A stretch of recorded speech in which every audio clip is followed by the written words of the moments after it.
Live from the Pathway Studios in Johnston proper. You are live from the path.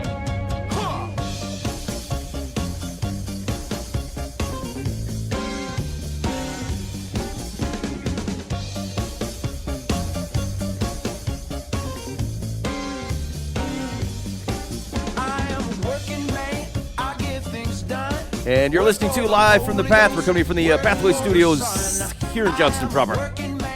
I love it here. Taxes are low, rents are high. Yes. Hey, man, Dan's charging you tax? Yeah, no one else got that? Ben, we have a secret deal going. No, I was underassessed this year, my God. Just the thrift store priest has been paying all my dues. Hey, thanks for hanging out with us. We're glad to see you on the third show of the year here on Live from the Path. Hey, we got fun stuff going on. So big news, Boov is not coming. No, that's a shocker. That's yeah. He's a working man. Yeah. That's what I'm saying. The guy's got legit work on a Monday night at 10 o'clock. You know, I was talking to a guy earlier today that said, hey, man, we can't work too late today. I got a date tonight. I said, you have a date on a Monday night? What? He's like, Can you do that? yeah, that's what I said. I mean, I can't decide whether I've been out of the game so long that I find this so preposterous. Are places open on Monday? But I'm like, who goes out on a Monday night? You got to get up on Tuesday. I mean, these are terrible ideas. Yeah. I've never heard of such a thing. I mean, he's like 25, so I mean, I like I've been married a long time, so I guess I thought I don't do nothing on Mondays. I might do some laundry. Spice it up, Mike. Yeah. Spice it up. Yeah. So that's a good introduction here. So meeting the man who's always out on a Monday night, Phillip Ramsey. Phillip, thanks for joining us on Live from the Path. Absolutely. Thanks for having me. So I'm excited. I'm excited to have Phillip on. So we're going to talk about. He's with Uncommon Wealth Partners, and given that it's the start of the year, right? All kinds of financial goals people have and whatever. Absolutely. And so I thought it'd be good to have someone. We don't know what we're doing. No. That's why we're doing the internet radio. And so, but we can get someone who knows what they're doing in here. And he's post date Monday night. He's free. And so Hot date tonight. Hot date. we're gonna bring him in. And so if you have any questions, we don't do the show live. So you're gonna hear it tomorrow and say, "Boy, I totally missed out. I'm sorry. It's just the premise of the show. You can't ask." Yeah. But you can hit up the complaint line with something legitimate. So if you got a question that you want us to pass on, but we'll give you his contact information. You can hunt him down on your own. But if you love the complaint line, that's 515-517-0085. 515-517-0085. Sponsored, unbeknownst to him, by Bob Eisenhower with the Eisenhower Real Estate Team. Well, he's just the best, isn't he? Yeah. His generosity, I mean, he doesn't even know about it. It's a good thing he doesn't. He sleeps well at night. Yeah, he does. we go and get our sponsorship. The man, I was going to tell him, but I mean, he's got a family now. Like, he's got a kid, and I thought, It gets scary. there's no reason that he knows that he does not pay anything to sponsor this complaint line. Nope, we're the concrete shoes of the radio world. We don't want to take Bob down. Yeah, he's too good of people for that. So here's the deal. We're going to spend quite a bit of time talking with Phil, but there's something that occurred to me today. Yeah. There was an article on Christianity Today about like people starting to stop answering their text messages. Yeah. Because like you used to be, I don't answer the phone, text me, and now people are texting you, and you're like, I may or may not get to that at all. So this is like beyond ghosting. This is just like they just don't. Yeah. Okay. It's not like we were dating. Shut the train down. I don't know what that means. I have no idea. People keep saying this on stuff. They're like, he ghosted me. I'm like, I have no idea what that means. Let's say you regularly go out with someone on Monday nights. Got it. Monday night date. And you've been dating for like 6 months. I'm with you. And then all of a sudden they think, I got John I go out with on Tuesday nights, so they just stop responding to your texts. Yeah, they're just gone. That's ghosting. And you're like, oh, no, they still love me. They're like, they just don't respond. They disappear. They've chosen a bad term, right, Mike? Because like when you think ghost, you think haunting people, Yeah. hanging around Like when they're you don't still want there. them to. Yeah. I think of a clay, what's that, potter's wheel. Oh, the movie Ghost. Oh, Yeah. You're a 35-year-old woman then, is what you're saying. Hot date. Dan's hot dates. What do you mean? I am what I want to be. There's a lady there. I just love the pottery. So Mike, here's the question though. So we talk a lot. We've talked a lot about social media. Yeah. And boy, it just sometimes seems like a field you don't want to play in. But like, if it's a cesspool, but the people are swimming in it, is it still okay that you're out of it? Are you asking for because there's opportunity to bring light into a dark time? Yeah. So that was basically the crux of the article. Was basically, hey man, for all the things that it isn't, You still have people who have needs and people who are going to places like this. We talk about it like it's a bar. People are going to places like that for vindication, to feel better about themselves because it's the only friends that they have. Like whatever. That's not what they're using it for, though. That's the thing. Is like I could see a little bit of that argument if we were talking about a playing field that lent itself to interaction and guidance. Yep. And it does not. Like, social media does not do that. They basically, the common premise of social media is, hello world, this is what I am, take it. Take it. Or, I'm going to find 5 more guys that love exactly what I'm doing. But like any type of dissent, right? Like, not even on, let's just take all the broad, huge topics that everybody fights about off the table. Some guy wears a yellow PGA shirt, and they're like, the PGA is dumb. And they write it on your comments. And then all of a sudden, the guy is just wound up tight over a shirt that he was wearing, right? Or that shirt doesn't fit you very well. Did you borrow it from your mother? Anything. It doesn't matter what you write of the smallest disagreement. Now it's on. Now we're going to battle. And so, like, it's been my experience through social media that is not a platform of which people are open to critique, rebuke, information, really, or any type of objectivity. So the core thing would be that someone might say, well, look at all these people looking for attention and looking for connection or whatever. But what you're saying is the very premise of it it's not actually opportunity. It just feels like opportunity. Yeah, and so and maybe I mean I'm not trying to color all of social, like I have healthy social media interactions, right? And there's plenty of that. But the people that you're talking about, the darkness that you're talking about, it's hard to put it into qualms, right? Because we were just talking about this is like when Jesus interacted with people, a lot of it was physical touch, a lot of it was proximity, a lot of it was looking them in the eye, right? And there's certain things that you can't quite get done from miles and faceless and inability to detect sarcasm or inflection in a voice. Like the typed word doesn't give all of that. And so like there's just so much room for error. I just feel like you're leaving a lot of it up to chance, I guess, is what I'm getting at. On top of the fact you're having a conversation between you and another person in front of 1,000 people. Yeah, that is awkward. That I find abhorrent. Like I just in real life and social media, there's nothing, literally nothing that bothers me more than having a 2-person conversation in front of 5 people. I absolutely can't stay. I don't know how people deal with that. But like that's what most social media is. Text messaging and Facebook messaging and stuff, I'm totally cool with that. That's just a way to get a hold of a guy, right? But like when you're having a private conversation or a semi-private conversation on a public platform, I just can't think of any reason that you'd want to do that. Especially when there are people who just don't have filters, which is what you were talking about. Yeah. Because I could have a conversation with, hey, I like bluebirds or whatever, and blah, blah, blah. But then there's always that person that's just like, I hate bluebirds. Right, I hate bluebirds. That's stupid. And you're That's stupid, why I have Dan. cats. You Yeah. know, and it's. So what was the premise of this article? Well, so the core of it was, it says, love your neighbor in the new year, answer their emails and texts. Yeah. And so, like, I started to read it, and frankly, it just got a little long, and I decided to bail on it. But I think one of the core premises is to say, like, we're not talking about becoming a Luddite here. But what we're saying that's is the second time you've used that term. What does that mean? there was a rebellion in the Industrial Revolution in England, and with. Sorry, what? Yeah. Dan left for me. Me and Dan already know this story due to our deep-rooted history learning. I don't, so you can keep going if you'd like. So if not, it's fine. During the Industrial Revolution, like there was a group of farmers and other guys who were like, "Hey, man, this change in life is going to change the way that we live with this new technology," and so they actively tried to thwart it. So, like, they were the guys showing up with like cows and farm equipment to try to stop factories from running. They were Luddites. And they didn't answer emails. They didn't. They refused. So they got tagged as anti-technology, basically. Okay, I got it. Okay. So, Now, go ahead. Because we kind of went off on social media, which is not what this is talking about. No.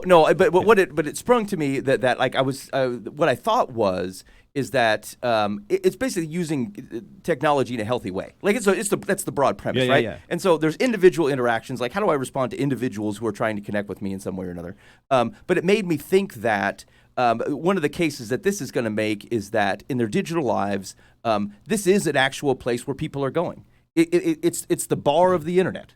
Yeah. Right? And so it doesn't mean, like, if we may say, hey, the bar's not a great place, but if that's where people are going, there's a ministry concept where, like, I mean, people do this, right? They go out to bars to try to find and meet people and provide something positive in a place where there isn't anything positive going on. And it made me think, should we think of social media differently than that?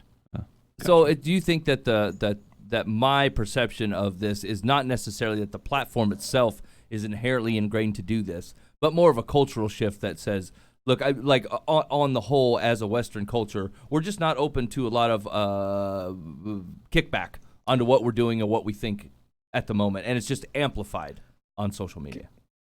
I'm weighing in on this. Have it. Here we go. Let's have it. So here, I didn't read the article, so I'm gonna Luddite. caveat. Yeah. So we can go that route. What I think that article is trying to get to is we are getting bombarded with so many ways that people can communicate with us.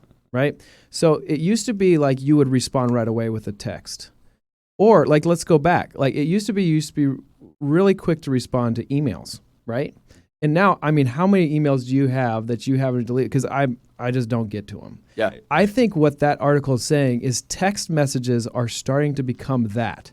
I mean, I just wrote down what I have. I got Facebook Messenger, people could communicate with me on. I got email, which we've just talked about that.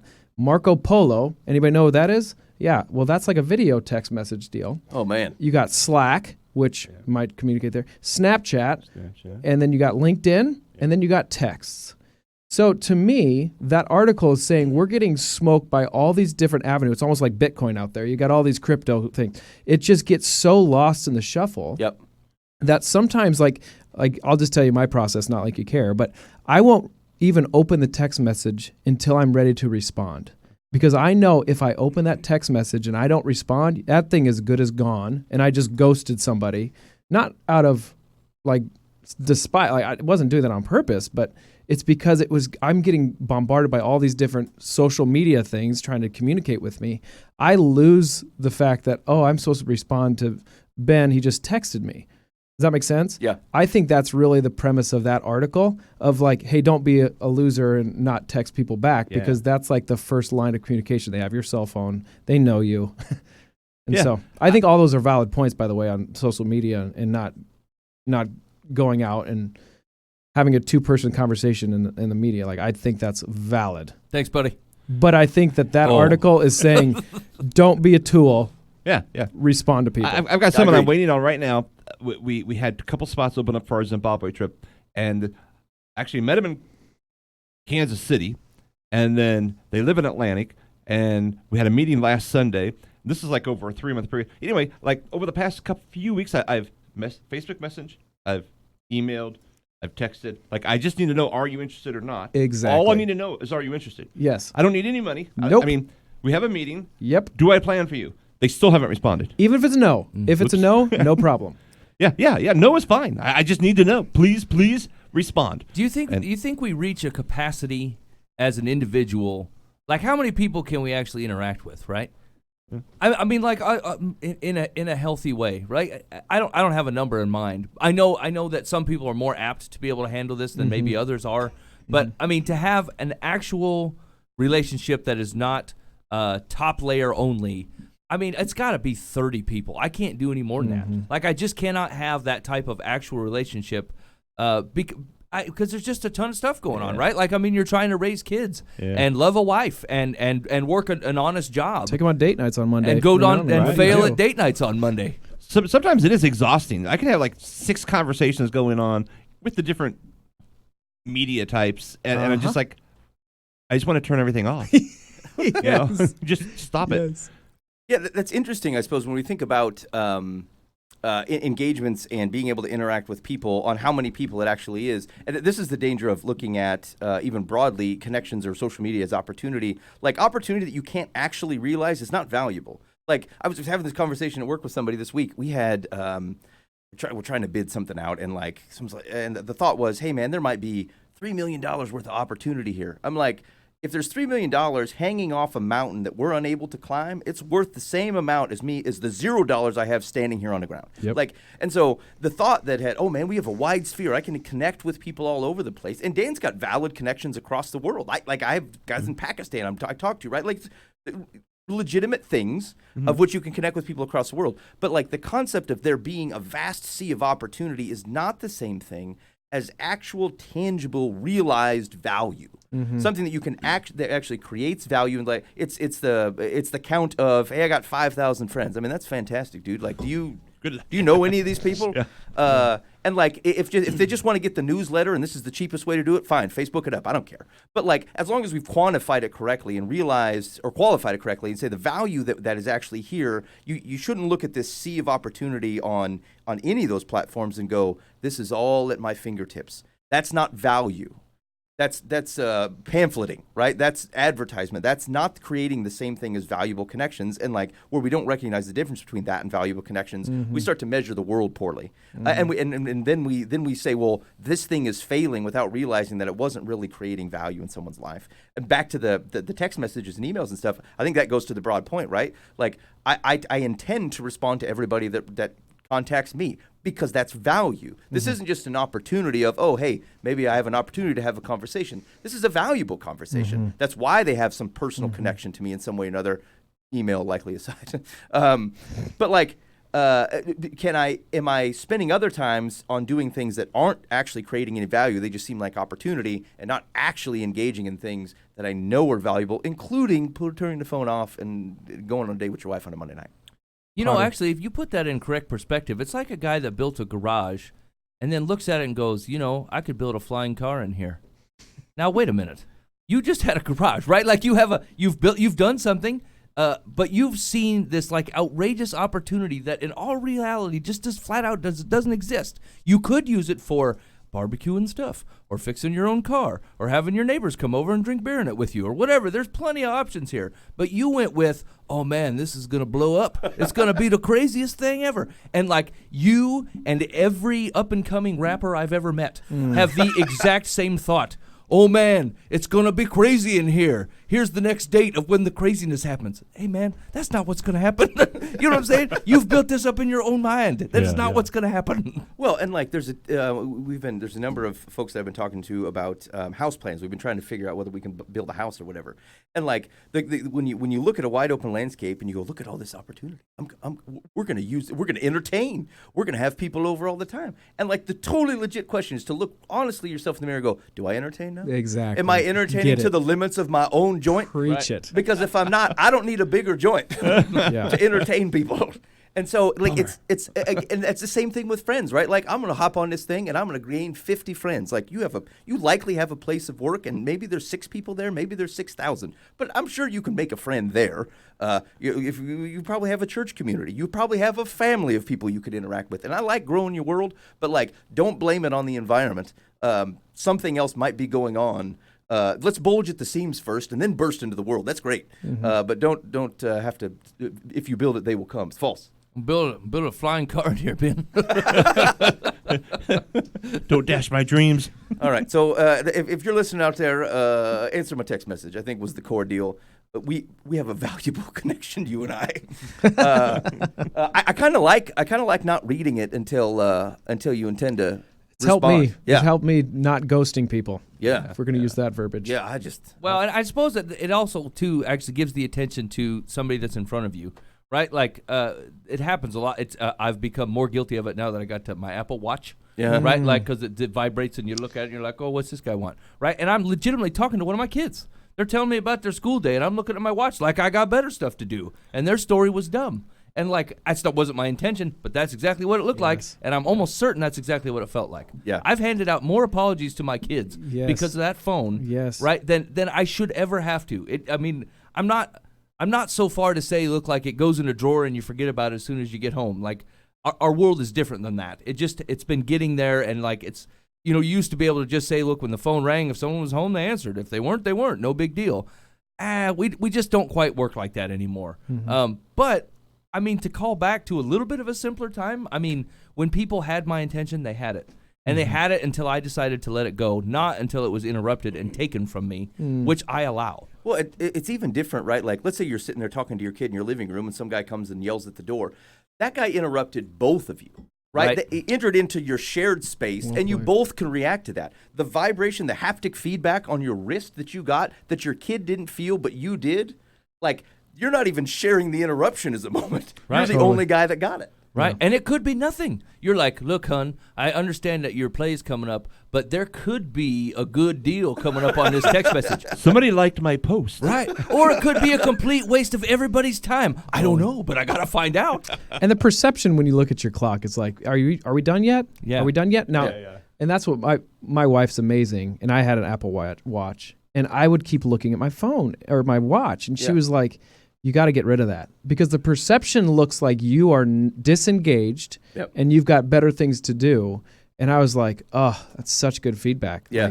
Like, and it's hard not to when you know, like, well, I got to it's not something you have to look at now. Yeah. It's just a reaction. It absolutely is a reaction. It's all this. Yeah. Yeah, I mean, you do the same thing if you felt like a bee walking on your arm. You'd look at it immediately and go, what's this? Hey. What's going on? Yes. And so it's not like the human reaction is poor, but like at the end, if you put the whole package together, I mean, you know what's going on here. This is not what you intended, right? I mean, if this is not like the metaphor for every Christian I know, right? Like they end up doing this and this and this, and they're like, this is not what I intended. How did I get here? Yeah. Well, you just look behind you and realize that it was paved with good intentions, but you made a poor decision. You looked at your watch, and it's not a direct sin against the Holy Lord to look at the watch, but it did have these consequences, and now you got to suffer them. So, like, it does take an honest, like, making an honest look at some of the stuff that you take for granted and go, what am I actually doing here? What am I actually allowing? You know, without being, Johnny crazy, Jimmy Swaggart on the deal, but.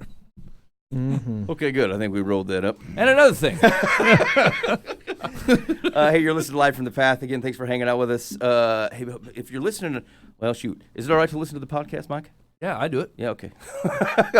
Just tell people that you're going to, hey, I'm going to That's be not on. social media. That's me just you telling you what the deal is. Yeah. Yeah, Okay. it's like an instructional video. I think, though, they need to respond when we say we have a complaint line. Yeah. Or they're not answering our texts.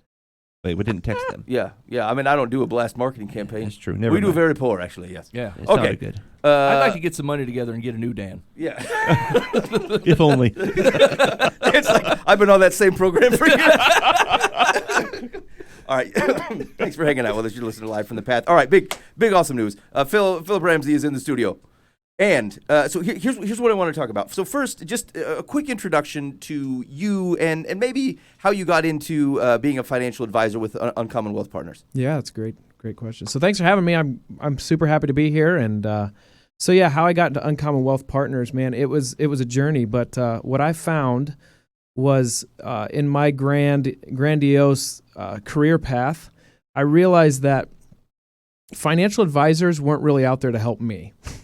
And I was thinking about, this is kind of a long story, but I was a pharmaceutical rep at the time, and I was a pharmaceutical rep for Abbott Laboratories. And I went away for a 3-month really intensive training. And at the end of that, I went to a doctor, my first doctor, and I started showing up and throwing up, as they call it. And I was telling him all the stuff that I was learning from this 3 months of high-intensity training. And at the end, he's like, that's what they're teaching over there. Where do I sign? And that was the conversation. And I remember thinking, wait a second. There's two perceptions here. There's one from Abbott that are trying to make me go sell more drugs for, I guess, everybody, but really their bottom line, let's be honest. And then there's another perception of the doctor, right? The doctor has a different perception, and I think that's valid. So the next doctor I went to go talk to, I was like, hey, this is what Abbott just taught me. What's your side? And we had a 20-minute conversation.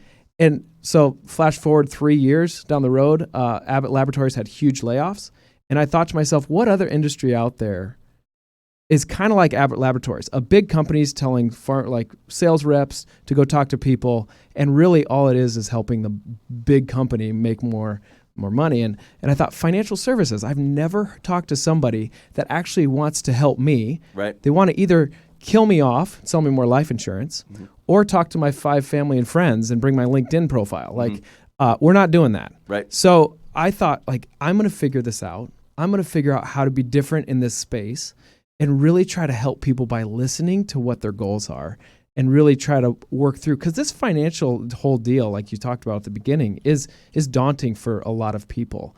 And I don't know if we've ever had curriculum out there as parents to teach our children finances, but my parents did it in ways that they weren't just sitting me down and like, hey, this is how this works. Yeah. So that's how I got in the industry. And so the Uncommon Wealth Partners is just that. I feel like we have to really do a better job of redefining retirement. because I just don't feel like it's sustainable how it is. And if you looked at it, this whole retirement thing is a 100-year-old experiment. Like, it's not really something that our 50-year-old experiment. Right. And pensions are going away now. And so people really have to be savvy on where are they going. And so that's how I got into it. Let's stop there. So It'll never work. I'm interested, like, because you said that like by listening to people's goals and what they want to accomplish is how you kind of walk them through and help them, achieve those. I'm guessing, right? Yep. So, if you were to ask me right now what my goals are, I would have nothing to say. Like, Totally. you know what I'm saying? Like, it doesn't come to the top of my mind. What's my goal for my financial whatever? Or let's even take financial out of it, right? Like, I think most people have this perception in their mind where, like, look, man, as long as I'm not hugely in debt or injured, I don't know. As long as I can pay my bills, We're I just good. want to be harassed. Yeah. Right? Yeah. So I think that's a really good point, Mike. And a lot of people don't even know where to start with this, Yeah. like how to dissect this thing. And so what I would say if we were meeting one-on-one, Mike, is like, Are we going to have a two-person conversation in front are of we a doing bunch this of right now? Are we doing this? Okay, I'm going to give you a freebie because that fits along with my question. People say, look, I just know that something doesn't feel right, or I feel like I should probably Yeah. take some level of responsibility here. I wouldn't even know where to start Yeah. on getting some things under control from a financial perspective. So this is how we do it, and I'm telling you this is backwards, okay? So I would say, like, what do you love to do? Like, what gets you up in the morning? And if you could do this for the rest of your life, you woke up and did X, what would it be? And you would say something, Mike, probably something amazing, probably like building flying spaceships in garages. I'm half started. And so to me, there's passions and there's unique gifts that we all are uniquely gifted. And I think that's God's given each one of us, right? And so our job is to be a good steward of the time, talents, and resources that God's given to us. And so is that time, talents, and resources going to work at Wells Fargo and being a customer service rep? Maybe, maybe not. Does that make sense? Yep. But really, how has God uniquely gifted you personally? That's where I like to start no matter what. And to do that is just get to know you. And Mike, I would say, and everyone in here knows about them. Does that make sense? They know what they like. They know what they don't like.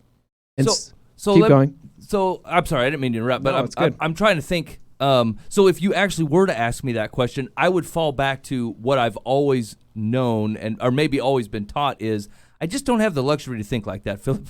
You know what I'm saying? Like, And I think that's what keeps you where you're at, right? Maybe that's what you're getting at.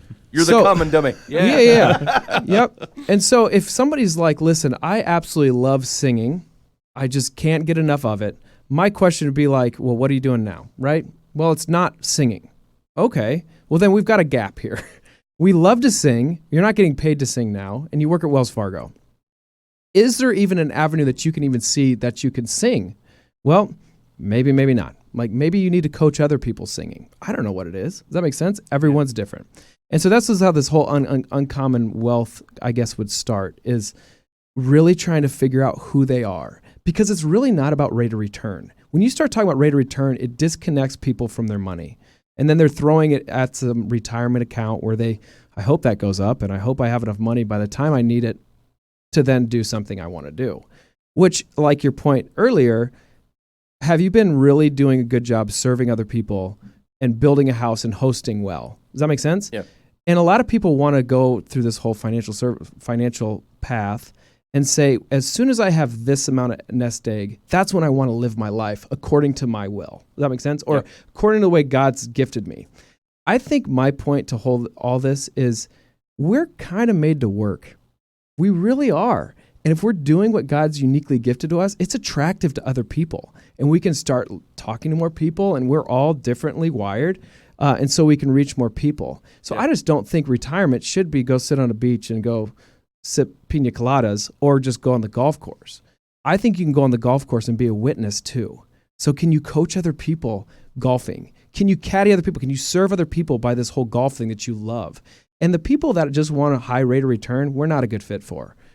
Because we want you to actually invest in people. And so we've really broken this whole thing down into phases that people can start dissecting their own life in, because this whole, I'd say, philosophy is attractive, but it can also be scary and it can be abused by puffing somebody up and then letting them fall. Yeah, so that singing example is a good one, right?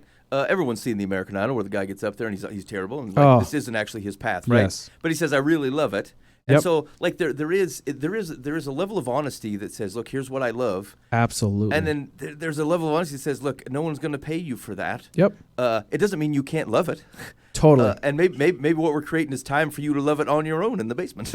But like, either way, Yes. it's still a focal point. It's still okay for us to start the conversation there, because like that problem doesn't get solved or even addressed if the first thing I do is, great, hello, faceless person, I just want to manage your money. Like if it doesn't matter. If I'm reading you right, what you're saying is if it doesn't matter who's in the room, just what they have, you've started from the wrong perspective. Absolutely. Okay. Like, what's in your wallet is what I always say. Like, Yep. every time I sat down with a financial advisor, they always want to know what's in my wallet, because they wanted to know how much they can get of that and try to put it to work. Yeah. And what I like to say is, no, I don't even care what's in your wallet. I want you to know what gets you excited in life. And once we figure that out, we can say, like, listen, you are a worship pastor. You probably shouldn't be opening up a miniature golf course. Probably not wise. Like, you don't have any experience of that, and this, that, and the other. And so I'll give you an example. So we had this psychiatrist that came to us and had this emotional shame, financial shame about where he was at. Yeah. Him and his wife were in a truckload of debt for student loans, and he wanted to get a doctorate. He had all these goals, but at the end of the day, he's like, I got to wait 10 years to get my student loans paid off.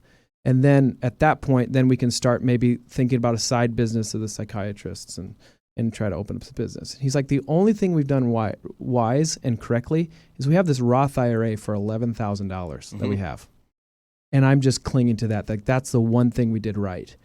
And my business partner looked at him and he said, listen, we'll work with you, but you got to cash out your Roth. And he was like, I'm sorry, what? He's like, that's the one thing I did. I did right, you know, and so he ended up doing it. I'd say he went down this uncommon path. And in that, we started his own psychiatrist business out of that $11,000. And this was 6 months ago, but it was generating $1,000 a month. And he loves what he's doing. Yeah. Now, tell me when he wants to retire. He'd be like, I don't want to retire. Right. I want to go keep impacting people the way God's uniquely gifted me. And that was $11,000. Like, now, even if, this is my point, let's say it went to zero. This was his experience. This is what his training was. And he had the funding. It went to zero. My point to him is like, what did you learn in that process? And was it worth $11,000? Because we were very honest with him at first. Like, this could go south, pal. And are you willing? And his wife was right there, is like, we've got to do this. Yeah. And she was a huge support. Anyway, you guys can talk, but You have a cool job. I have the best job.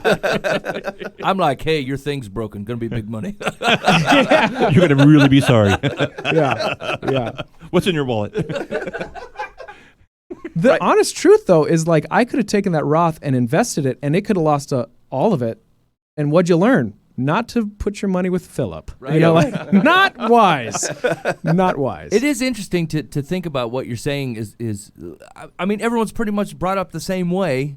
You know, that basically, look, you go to school, and when you eventually get done with school, either you get done after high school or get done after college, then you work, and then by the time you're 60, 62, 65, whatever, you bail. And then you go, and then you relax, Yep. right? And, like, it's beat into your head, and, like, what you're saying is so foreign to that it sounds ridiculous. Right. How do you create a life that you don't want to bail on? Right. Yes. Right, to Yes. the point where we're talking about a retirement scheme that, like, I mean, let's be honest. How long has this thought been that you go to school, work till you're 65, and then retire? How old is that? 100 years? 200 years? No, I don't it's know. even not that. more than 100. Yeah. I'll tell you, it's Right? not So- more than 100. So we're talking about, like, there's been a ton of people that lived before us, right? And, like, retirement wasn't even a word. They didn't even have it. They're like, yeah, I bake bread. And then you bake bread until you 95 and keel over. That's it. And that's even localized, right? Like, think of, like, culturally, no one's in Zimbabwe going, yeah, can't wait till I turn that clock Oh, at no. 65. Yeah, right. We're gonna flip this thing over. Like, It's there's- easy street. yeah, like it's a very when your cultural center is so unique in that, like, we're basically plotting for a way out. We looked at this equation and go, yeah, you know what? I'm going to plot to not waste really, but like not get the most out of the next 30, 45 years. And then my life's going to kick over right when I got back pain. Right. And I'm living on not very much because I stopped working. Statistics show 7 years after you retire, you die. Oh, man, that's rough. And I think it's because you disengage. You're not really pushing yourself to to be hard, like to be better than what you are. You're just kind of complacent. Complacency is always bad. You know, Vince Lombardi, you're either going up or down. You're not staying stagnant. Yep. And that's the hope and dream, is that I'm going to go sit on a golf course and rot, and like, hopefully I make it. Like, that's not even a guaranteed either. So Yeah. my thing is like, hey, let's start enjoying your life with the finances you currently have, and let's maybe reorient them a little bit. That's not a bad thing, but you've got to be thinking about this in a different way, because I'm not even sure you're going to make it how you are living now. Does that make Right. sense? Yeah. So, I mean, then we can go into the more traditional advising of how much rate of return you need to get to actually live off of, and the interest rate that needs to accumulate. Like, it gets really messy quick, and people are like, I don't understand that, but I know what I want to do tomorrow. Like, if I could do and I didn't, money were no object, this is what I would do. Right. If you think about it from that premise, think how unattractive the cheap alternative of entertainment would be.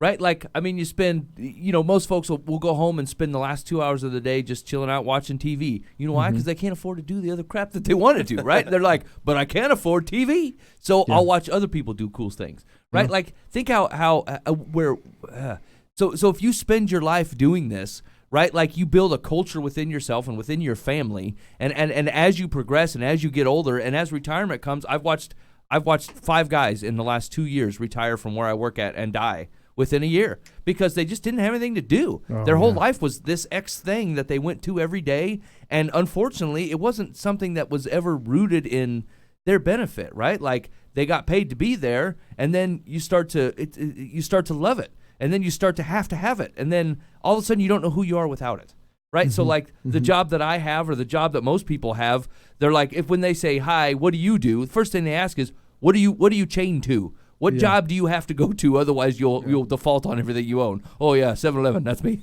right? Like, that's how people answer the question. What do I need to know about you? Well, where I work. That's what everybody's going to want to know, right? And from what he's saying, boy, that's a wild flip thing. I'm hoping it'll stick with me, because I feel like I agree with 100% of what you're saying, and then tomorrow I will be sucked right back into the things that I've always been told. It's so easy to do. Yeah. And at the end of the day, we all want to be financially freedom. Like, we want financial freedom. Yet, when you put it in these accounts that you can only access them when you're 59 and a half, it puts a time lock on it. And so my point to everybody is, what is your monthly expense that needs to come in that you feel like you can still live your life according to the way you want to, right? Like, Mike, you would know that number right now. Like, and that's what's coming in every month. Now, that's our number to start with. That's our number that we are going to go after as fast and as furious as we can. And I want to do it as most uniquely gifted as you can do, so you can now bless the world because of it. And I want you to get paid for it. Now, are you going to quit your job right away? No. I'd probably say that would be unwise. And your wife wouldn't be on board either. So let's not do that. I don't even take her out on a Monday night now. Well, if I quit my job, That's rough. we'd really be in the streets. Dan would. And so that's where we start with people, is like, hey, what's your monthly expense that needs to come in? That's the number. That's your financial freedom number. Let's get that however we have to get there. My point to a lot of people will be like, let's do it the way you like it, because at the end of the rainbow, you want to kind of love what you do. And if you do it right, you're going to go back and redefine it, you're going to get more efficient at it. Yeah. So anyway. So let me ask you this. Is this, this may hit the ears of some people as lofty, right? Like really I get to say what I want to do, and there's definitely a path for it. Like, I'm gonna ask the question, and I'm asking it intentionally crassly, but like, you can fix it, right? Yep. Is this a middle income or above conversation? Oh no. Okay. No. Yep, not at all. So because here, the person that doesn't have much income doesn't need that much to produce. That makes sense? Like, we have a surgeon who has a lot more coming in, but he has a lot more going out. Yeah. Then we have a person that he has a mobile home, like with his family, super excited about it. Yeah. He has a lot less coming in, but a lot less going out. And so for people who are like, I don't have $1 million to retire with. Well, do you need $1 million to retire with? Like, maybe not. Like, I don't know. And so to me, it's not. And that's what kind of levels the playing field with all of these. Yep. Is it's a percentage basis of what your income is currently, right? It's a savings rate. It's all this kind of stuff, which again gets technical. So we got to just pull it out and just say, what do you know and what are you good at? What's God uniquely gifted you at? Yes, because it's a relative thing. It's not saying it's using your money to support the life that you actually want, as opposed to, like, you're gonna lose the compounding interest game on 10 grand versus 10 million. Like, it's just You are. That's not going to happen. Yep. And I think people look at that equation and go, I'm losing. Yes. And I don't have a way to win because I can't bridge the gap to get all this free money that's coming out of this compounding interest Yep. and just letting it sit somewhere. Yep. But it's the wrong premise. The fact is that we are all relative to what we make and what we owe. Exactly. And our dream, the question of how we want our life to be, then becomes related to that. And it's not related to what I make; it's related to what you make and Yep. what you currently owe, and what And it's a unique conversation, but it's not a balance sheet. That's one thing we're talking about just before the show started. Like, if your first reaction is to take out the spreadsheet, we're missing it. We're missing it. It's okay to run the spreadsheet once you know what you want. Because, I mean, there are numbers in here, and there are people. It is helpful to have folks who can see the broader landscapes, things that maybe you're not seeing, to try to help support that. But ultimately, if you don't know what you're doing it for, one, it's not going to stick anyway, because no one has fealty to a spreadsheet. And I'd like to say we have fealty to even the concept of what it looks like to serve God and our family, but, like, a good intentions still make broke people. Who say, look, I really want to care for my family. Boy, we've been making the same decisions year over year, and we say we're not going to, and we still do. Like making them spreadsheets. Right, because ultimately that's what I'm beholden to. I'm beholden to this list that said, look, are we doing the thing or are we not doing the thing? And then we as a group have sympathy with each other because it's hard to do the thing, and then we're like, maybe we're not going to do the thing. And you're supposed to do that till you're 59 and a half. Yeah. And usually it's 65. Like, are we really doing that? I mean, that's daunting. Yeah. I'm not doing that. Yeah. And so I'm not saying those spreadsheets are wrong. Like, sure. doing a budget, and my uncle Dave Ramsey, which isn't really my uncle, Right. but I like to say that, I think he does a really good job of helping people understand their budget and help them get out of debt. That's what I'd say he does a good job at. Yeah. Building wealth, run for the hills. And I will say that I would again say and it to again. your face, Dave. I'd say it to your face, Dave. Exactly. And I just think that I'm not going to put this as a stamp of approval, but I don't know if he's doing the church any justice either. Like, start putting it in retirement accounts that get 12% rate of return year over year growth. Like, I think that you can invest in the kingdom. Like, there might be some why out there, and we have some clients. Like, my biggest thing is I want to give 40% of my income every month to my church. Like, that's a why, friends. That makes you get out your spreadsheet like, hey, let's knuckle down here. Like, this is really important to us. Yeah. And so once you understand and what you get excited about, then I think it's okay to go back and understand your monthly expenses, because we all can, let's be honest, cut some stuff out of our monthly expenses, Netflix. I'd like to have a list of some of those people so that I can plan my retirement. Yeah. We have some openings here at Pathway for worshipers and or attendees. I think that comes, this brings up an interesting point, because I would say 95% of the people, I would advise them not to retire. The only people I would advise to retire are pastors, because you pour out your heart and soul every day of your life. There's got to be some kind of respite care. That's the passion, though. That's what you do. Like, here's just always been my plan since I was 20. I'll do whatever church whatever that looks like. Well, I guess it looks like this. Yeah, it looks a lot it's a little something like this. Yeah. But there'll come a time, I'm realistic enough to know that people will go, I don't want to hear you anymore. You're the old guy on TV that no one watches. I'll get there, And then I'm like, well, crap, but I'm not going to retire. They're like, no, you really will. So I always figured then my next step will be some little rural church that's desperate. And so sad. I mean, Ben was like, well, I'll still get to do what I like to do. I mean, Dad's plan is to wait for a coup, get ousted. Hopefully, I'll be wise enough to realize it before other people do. But that I always assumed that'd be my thing. Like, I'll just probably go to a rural church that needs it because they can't afford some young guy with a family, and so I'm helping them. They're helping me, and I also don't have the long responsibilities that are in a setting like this. Right. And then I'm going to build a wedding venue.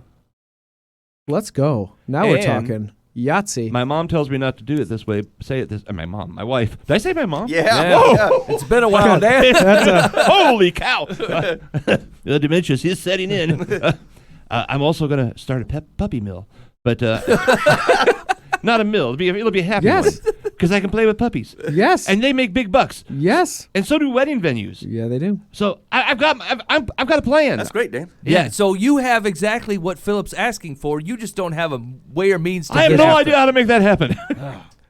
I My think, dog is spayed. I Your think here's current plan is to wait for a coup. I think Then I'll be that's desperate. it's so sad to me to hear that, like how much you've poured into your congregation, to think that they can't put together some kind of pension to make sure that you can always stay on staff and your wisdom can always be there. Yeah, you might not be in the front of the house preaching. In my mind, I'd like to see that happen, but I don't know. I'm also realistic enough. I've seen it happen. Does it feel I weird have to too. ask for that as a pastor and be like, look, we got to do something about my pension, fellas? I don't think so. But Yeah. again, We're an independent church. Like there is no Consortium, There. yeah. So like, I've never had a pension from a church. totally. So, And not a lot of people do. But Yeah, I yeah. think the wisdom that you've poured Baptists into this do. church, well, that's actually true. I was gonna say my grandpa followed very much that path. He pastored 2 or 3 different churches, and then what you would call his retirement, he took on a church that was a country church. Maybe there's like 35 people there, and then but he's SBC, so like he's got he had an annuity cash coming in. He had an annuity that he could take. Sure. And so if you really think about your plan, like it would probably have to buy some land. I don't know if you have land No. in your family. Okay. So then you're starting to think about tangible things that are meaningful to you. Does that make sense? And then we got to really do due diligence of like, is a wedding venue in Des Moines, Iowa or rural Iowa something that could be something important? I'm telling you, it probably can. From the wedding venues I know, My daughter just they're got married. packed out, Dan. Yeah. Packed out. We did a Thursday night wedding. Yes. And all the other people are packed. That's probably why you did a Thursday night. Yeah, and to save money. So then I think then it gets exciting for Dan to think about, okay, what are the things I have to think through? I'm not saying you to do this right now, but what are the things that you have to think through? And having somebody there to be like, this is a great plan until we hit a roadblock, and make sure that you still have some income on the side to make sure this plan goes. But now you have a retirement plan. Does that make sense? Yeah. That really is exciting to you, that's personal to you, that I think that you can really pour into other people with your puppies. So just listening to Dan talk about it though, this seemed like a good shape of a plan, like a good start Absolutely. and something that's realistic. It's not my plan. Like I've had a client come to me and is like, I want to invest in heifers, and I'm like moo? He's like moo, and I'm like, that- big ladies. like the big lady. I want to buy big Yeah, ladies like the big ladies. Mike- and big dudes. That's right. I cannot lie. Yeah, and I was like, you know, that seems to be a little far fetched, the whole heifer deal. And Oh no, it wasn't red heifers, was it? I don't know. I don't know anything about it. The second Jewish temple, bringing the temple back. Okay. So he came to, I want to invest in heifers, and we were like, nah, there's no way we're letting you invest in heifers. And I'm like, where are you going to store the heifers? And he had an answer. How are you going to feed the heifers? And he had an answer. And at the end of it, after like 15, really like, I was like, okay, how much are heifers? He was like $6,000. And I'm like, let's get you a heifer. Let's get Let's get a heifer. That's a good idea. Anyway, Should probably get 2. long story short, that stinking heifer, they've like done, it's just really disgusting, but they do things to it, and then they sell things, eggs and stuff. It's been worth $40,000 right now. Oh man. Wow. I'm telling you right now, I could invest in all the heifers in the world. I can't get that thing to go $40,000, but he knew what he was talking about. Right. Wow. He had the experience of doing it, and at the end of the day, it was kind of like, well, I get the risk reward. You get it too. Let's try it. Yeah. And he kills it. Like, and that's not always what happens. Yeah. But every time at the end of this uncommon path, they know more about themselves than they ever have. And they know that, like, this is what I gleaned something from that investment that I did. And right now in financial services, there's not a lot of that. Right. So that's how I started Uncommon Wealth. That was right on. Now, I really liked his approach. Yeah. I really like it. How do people get a hold of you? Yeah. So we have uncommonwealth.com that you can reach out to us, and all of our contact information is on there. Our emails. It's better to reach me in some other way. I'm just kidding. Just email is probably the best. I won't answer it. Email's the best. But, you know, at the end of the day, like, guys, this is a very attractive philosophy. And it's one that's a little bit different than Dave Ramsey. And I'd say, you know, back to the Dave Ramsey, without the absence of vision, it's never bad to shred debt, to get rid of debt. yeah, right, yeah. But if you do have vision, this is where I would vastly disapprove of what his message is. Sometimes it's wiser to go after the vision, because if you do it right, that'll kick off enough cash flow to get you out of debt, and you did it the right way, like our psychologist friend. Like, he doesn't care what is in retirement account at all, because he's actually doing what he loves to do. And I'm like, how much is in your student loan debt? He's like, I don't care. He's like, because it's getting paid for by something I really like to do. Yeah. And his plan with him and his wife before he met with us was a 10-year plan that he was going to eat rice and beans, beans and rice. So that's how you can get a hold of me. And we're writing a book about this philosophy, because what we found is, like, we can't take each individual through this process. Like, we've got to be able to scale this thing in such a way that we break it into very simple processes. So the first phase is, what's your budget? Like, first, are you bought into the process? Are you bought into the philosophy? If you are, you got to know your numbers. And it stinks sometimes, but you just got to know it. Phase 2 is like, what's in your emergency fund? As Dave Ramsey would say, we call it a capital fund. Because you do need, on this uncommon path, you need cash to fall back on. Yeah. Because I'm telling you right now, it will not be perfect and will not be exactly how you envision it. So the third phase is one of my favorites. And if you don't have what you're excited about, get rid of debt. It's a great idea. The third phase for me is, what are you going to invest in? What is that why in your life that you're excited about, that God's uniquely gifted to you? That's the investing phase. Then the fourth phase is, you're kicking enough money to cover your monthly expenses. Remember, in phase 1, what is the monthly expense you need? You get into time freedom phase, financial freedom phase. And this is my favorite part about this whole philosophy. Once you get into this financial freedom phase, you kind of want to do it again. You want to go back into the investment phase and say, I can do it better. Mm-hmm. I can be more efficient. I can hire somebody to do this in a way that, this are the things I don't really like to do in this, and you can be more efficient. And you can go through it and start doing a better job of running a business, what you've created, or make that investment more efficient. And then once you do this so many times, you're like, I'm sick of it, then go mentor other people through this process.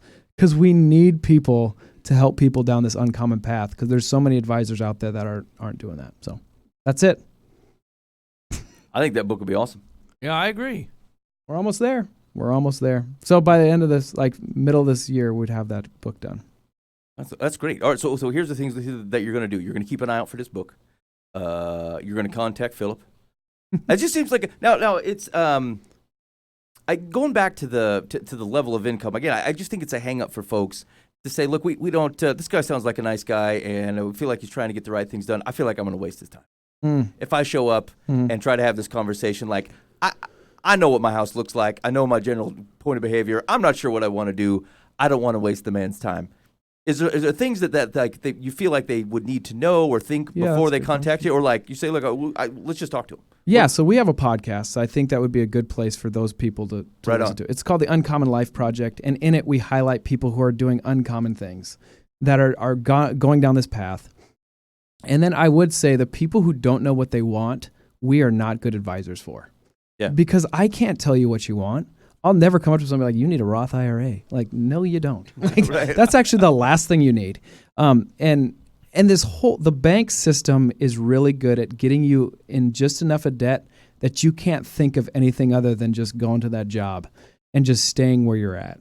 And so sometimes you need some people to kind of work through some ideas with you, like Dan had. And that's what we're really good at. So if you know what you want, you just don't know how to get there, that's our jam. That's our client. So then how do you get paid? I mean, could you just get a piece of that somehow? Yeah. So we have a financial planning fee that we charge, and depending on how level of, what you need from us. But really it's accountability, you guys. Like this is the 800-pound girl. It's the accountability that somebody's walking you through to make sure you're doing what you said you were going to do. And you can't tell me there's not enough people that need that. Like, we all need that. Yeah. And so it just depends on the level of engagement you want from us. Yeah. If you want it monthly, it's going to be a different price point than if you want it annually or twice a year. So those varies. Right now are $365 if you want to meet with us twice a year. If you want to meet with us 4 times a year, it's $1,000. And if you want the whole 12-month all hands on deck, that's $2,500. Just almost as much a life coach. Oh, you guys, it totally is. Yeah. It totally is.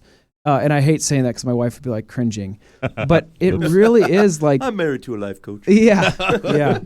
when somebody can really talk about what you really want and then help you put a financial plan together to get you where you want to go, it's powerful. Well, yeah, think of how much of your life that actually makes up, Oh, right? yes. The things that you dream about and the things that worry you, put into the same bucket. I mean, that's 90% of your life. Yes. I mean, I have all kinds of wild ideas that never happen because I just don't know how to get there. But it's a great idea, whatever Yeah. it is. It's fantastic. Yeah. Yeah, absolutely. And we get I could be paid- a millionaire right now. We get paid on the same traditional stuff that other people do, like assets under management and all that stuff. We do that too. Yeah. But it really doesn't, like, none of our relationships come to us at first like, what's my rate of return last year? It was like, let me tell you what I've been working on over here. Yeah. Well, hey, here's your rate of return too. Like, oh, thanks. Like, that's amazing, And so it's just complimenting, but it's taking the emphasis off of these accounts that you really don't know what you're doing. And hopefully that we do, and we do. Yeah. But what you really get excited about is why you're doing this thing over here and helping them with the path. So that's it. I'm so sorry I talk so much. That's right. That's all right. That's why, again, that's why we stuff. run internet radio. We got time. I feel like I'm super interested. Like if somebody comes in with it's a terrible idea. You know what I'm saying? Like their ideas are stupid. That's your dream? We've had that. We've had that for sure. I'm so or the people that like, look, I need more accountability. I need you to call me and yell at me. I need you to really amp it up a little bit because your current soft tone is making me go eh. Yeah. So Yeah. I need a cattle prod with the heifer. Yeah. Usually when people say, "Hey, I really need accountability," I look at their wife and they're almost weeping. Does that make sense? Like Yeah. they're in a bad place. Yeah. And so it's a lot of stuff. What we do is just like getting shoulder to shoulder with their clients and having them get like kind of a video game approach, saying, "Hey, here's what we're trying to get to. We're all in unity. This works."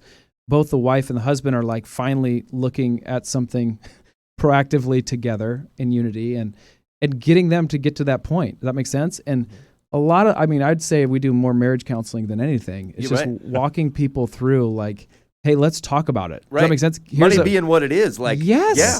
Let's go. Let's. Well, I was thinking when you were talking, I thought if my wife were sitting across from you and like, what's your dream? She'd be like, yeah. I want Yeah. Dan to stop screwing up. That's my dream.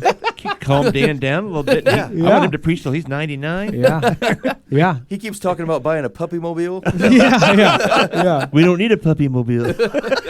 Wait, right. what's the charge to get him off that puppy thing? $365? You're in. Yeah. I'm in. I'll pay I'm in. twice. Yeah. But honestly, I mean, she's not really a dreamer. I can't even get her to get a hobby. You know, I mean, Right. she goes to work and does her thing, and I guess she probably just figures I dream for the both of us because I'm always come up with wild ideas, and I don't know, that could be a fun conversation. What amazing lady. That makes sense? Like Yeah, that. yeah. There are people that is just what they want, and that's totally fine.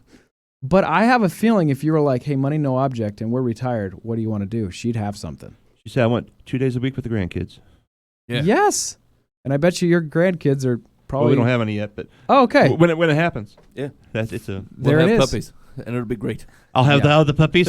I'll find grandkids. And then the kids will get distemper. Dan, this puppy thing isn't related to how much you had to pay for your puppies, is it? Like, No. did you think, hey, man, look, that's expensive. I can make big money on this. Our puppies were cheap. Oh. Our puppy, but. I have family members who've. No. Shanna's was kind of expensive. That's what I remember you saying. that One was pretty like a little expensive. stiff. Yeah. That's never mind. I Mine was wonder if- $200. I was wondering if that stuck with you and you're like, I can make big money like this. You can get into 1,000. I think, all we need is 3 or 4 of these. See, now that's crazy because that fits Ben's life philosophy, which is I can do this better than the worst guy that's currently getting paid to do it. Yeah. And so true. Yeah. So true. Somebody out there, like absolutely anybody, I can do the thing that they're getting paid to do at least better than the worst guy who's making money at it. Yep. And I don't care what it is. 100% accurate. 100% accurate. And I've said that to a few people, and they're like, "Yo, what about being a brain surgeon?" I said, if it's the worst brain surgeon out there, he probably should go, look, I'm not set up for this. I probably shouldn't do it. Totally. I know enough to say that. I'm Yeah, still yeah, better than him. Yeah. I love it. All right, hey, you're listening to Live from the Path. So Philip's going to hang out with us with the rest of the show. Again, you can go to uncommonwealth.com. Is that right? That's correct. And then you can. That's a way to find the connect action for Philip, and you dig on that podcast. So I've listened to the podcast. It's good. In fact, I listened to. There was the guy from Thelma's. Derek Lewis. Yeah. You talked to the guy who makes the Thelma's ice cream sandwiches or whatever. It's true. Yeah. Those are great. Yeah, it was a good show. And it And was if you- super interesting to listen to a guy who, again, you don't get to see things kind of behind the scenes and from the ground up. Like, what's it like when we think, hey, is it time to go bigger, or is it time to, to take a shot at a dream and see it come to fruition? And the challenges of like a normal dude. You meet this guy 15, 20 years ago, like he's you. So true. Yeah. So anyway, true. it's a cool show. So definitely check that out. They have a cooler. One of the places that I go to work, they have a cooler full of these Thelma sandwiches and ice cream sandwiches, and you can take one, right? Yeah. And then every once in a while, the cooler will be completely empty, and man, people just get the angriest. They walk in there like, I'm gonna have oh man, where's the Thelmas? And then they're just mad. They're throwing cups. Yes. I mean, people are just getting all spiteful in there because the Thelmas are gone. And the thing is like they're really good sandwiches, but they're, blue collar wise, they're a little spendy. You know what I'm saying? They Like are. you're paying for good quality stuff, right? But then some guy's giving away for free, and you thought, what my luck? Right. I've never lived like this. This is the best day I've ever had. Only to That's true. find out they're cleaning the fridge that day, and all the Thelmas are gone, and you're super angry. I blame Derek. My dreams are dashed. He should. Okay. Hey, speaking of that heifer story, reminded me of something. So I was driving. We've been looking for, like I said, we were thinking about building a house. This is not a great idea, but we're thinking about it. And so we were out looking for land, and we were down in like kind of your neck of the woods, so like Indianola area, outside Indianola. Yeah. And like there were all these cows, and we got stopped because there's these heifers, cows. Wait, is there a difference between a heifer and a cow? I don't know. Okay, I I'm can gonna ask say my- Heifer's like a breed, isn't We it? can A already cow. apply it. Okay, I'm gonna say heifer because it sounds cooler. Yeah. Anyway, so we're stopped by these heifers, right? And there must have been 50 of them crossing the road, just walking across the way. And like I'm sitting there, and it's like you've been stopped at a train. It's that action. Like you're sitting there, the car's running. You don't really want to put in park yet because you're not giving up that this thing's gonna end soon. But like there are a line of heifers here, so they're rolling across the way, and I couldn't figure out what the heck was going on.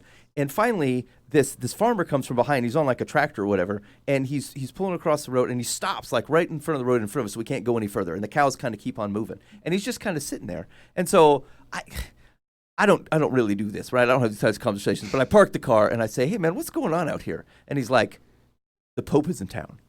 I'm like, "What? The Pope is in town? What do you mean?" And then of course my brain turns like, one, the Pope is definitely not in town, and two, what does that have to do with these cows? Yeah. And so this is what's funny, right? Because we were in Mike's neck of the woods, this guy starts to talk to me, and he's like, "Yeah, we heard that the Pope is at this place just outside of Pleasantville, and we wanted to bring these cows to show our appreciation because it's all we have." And I'm like, I'm not connecting these two things as to why you would do this. But I said, I'll be doggone it. So I followed him. I said, you were going there. He's like, "Yeah, we're going there." I said, "Whatever, man. If the Pope's in town, I'm going to go check this out." So I follow, and I'll be doggone it if they don't go to Mike's house. And somehow this guy has caught wind and had a rumor that Mike is the Pope. And I said to myself, that's just weird. Like, I heard of people mistaking Buva for the Pope, but this Mike business is just way out of hand. Ridiculous. And so I walked in and I said, "Mike, you're in a real pitch here, man. There's got to be 15 herd cattle outside, and people coming from all around because they think you're the Pope. What you going to do?" And Mike rightly goes, "Hey, I think I got to give him some Pope-style advice." That's how the Pope gets him to go away. He walks out on a little balcony and he goes, blah, blah, blah, blah, blah, Latin.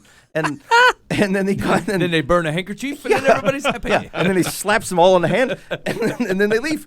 And so that's what happened, Mike. Now, so you had to give them a Pope-style advice, but they got to feel it, right? It's got to be emotional, something that's attached to you. I can't wait for this, Mike. So what did you tell them? So thinking back on a couple things that we hold in a reality, which is that we have an active Holy Spirit, that when we have a hard time figuring out what to pray or how to pray or what to say, that the Holy Spirit takes over with groans and just sends it up, right? Yeah. And then on the other end, it's met by our Savior, who is the mediator between us and God, right? And like they are constantly communicating and pleading to God on our behalf and sending our prayers to Him and presenting them in a way that I just don't have the ability to do. I don't have the ability to even walk in the throne room humbly enough to even get in the conversation, right? So we've been given the Holy Spirit to intercede on our behalf, and as He talks to Jesus and Jesus talks to the Father, and like there's this just amazing communication thing. And like I was thinking about it the other day that I don't start near enough of my prayers saying, "What are you guys talking about?" Right? What have you guys been talking about? I know what I want to talk about. I got this list of stuff, this big old pile of junk that I'd like to bring to your attention, obviously, that I was concerning to me. And I feel like sometimes I really miss this gift of a relationship I have, right? Like I have a communication and a connection and a relationship with, I mean, the all-knowing, holy, set-apart, righteous King of the world, Creator. Just, I mean, take every synonym you can think of, right, and put it all in this bucket. And I show up and go, hey, man, dig on this thing I'm doing. What do you think? Are you going to help or not? That's my general approach. And, like, I know that's my general approach. And even when I know that I'd like to know more about what they're talking about, I get about 10 seconds in and I go, yeah, I don't know if you guys are talking to me or not, but here's the things. I want to know what you have to say, but I really have this bucket of stuff that I want to talk about that I feel like I want to run past you. And like, none of that is a bad approach, right? Like, if I have a problem, then no, I'm not going to do it. Are you going to say, yo, I'll solve it? I thought about it. Okay. If I have a concern, if I have something that's weighing on me, I don't know what decision to make. These are all things within Yahweh's purview, right? Like, it's His world. I am a loved son of the King. There's no reason not to bring it to Him, right? But like, it just seems so ridiculous to me that, like, most of the prayer time that we see, even when we pray together as a group, it's like, dear Father God, here's our list of wants. Here's our list of things we're concerned with. Here's the list of stuff that we think is going on. We could really use your intercession. And it's all true, right? But like, the way that the world has been designed, the way it works, and all the spiritual aspects of how God moves and talks and speaks and likes to be in His world and has agreed to be in partnership with us in the world that He's created. And I just got no time to listen to anything He has to say. He has time to listen to me, but I don't have any time to like bow my head and go, what you guys been talking about? What's been going on? And just hanging out and waiting to see if He answers.